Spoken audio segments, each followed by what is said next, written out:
Mga kaibigan ni Tintin ay noong nabubuhay pa siya ay sinabi ni Tintin sa kanya na noong inumin niya ang isang baso ng alak na ibinigay ng isa nilang kaibigan ay tila ba nag-iba ang kanyang isip at sinabing parang may inilagay si ano sa kanyang inumin. Vine-verify pa ito ng mga pulis at dahil sabi-sabi lamang ay hindi pa nila ma-confirm ang statement. Ngayon, nang makuha si Tintin sa loob ng bathtub ay dalawa lang ang nakitang kakaiba sa kanyang katawan. Isang malaking galos sa bandang hita nito at ang pasa sa kanyang tuhod.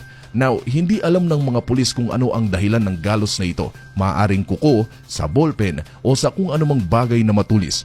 Pero ang pasa sa bandang tuhod ni Tintin ay nag-i-indicate na nakaluhod siya habang may ginagawang hindi kaaya-aya sa mata ng marami. We cannot also say na pinili siya dahil walang mga pasa bukod sa tuhod at isang galos.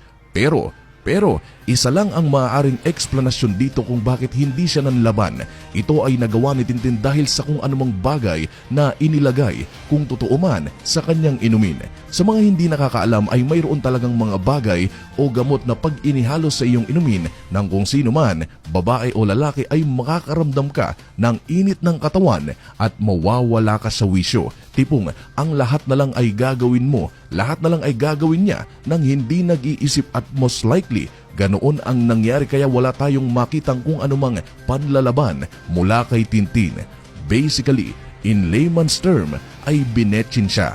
Ika nga ng Makati Police Chief na si Depositar ay merong definitely sexual contact.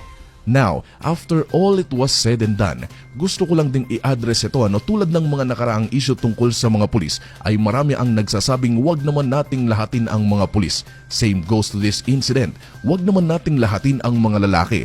May mga mabubuti pang lalaki na talagang magbibigay ng halaga at aalagaan, gagalangin ang mga babae. It just happens na nataon si Tintin sa mga maling barkada kaya nangyari ang lahat ng ito. Ang tanging hiling ko na lamang ay naway mabigyan ng katarungan ang kanyang pagkawala at mabigyan ng agarang hustisya ang mga taong gustong makamit ang hustisya.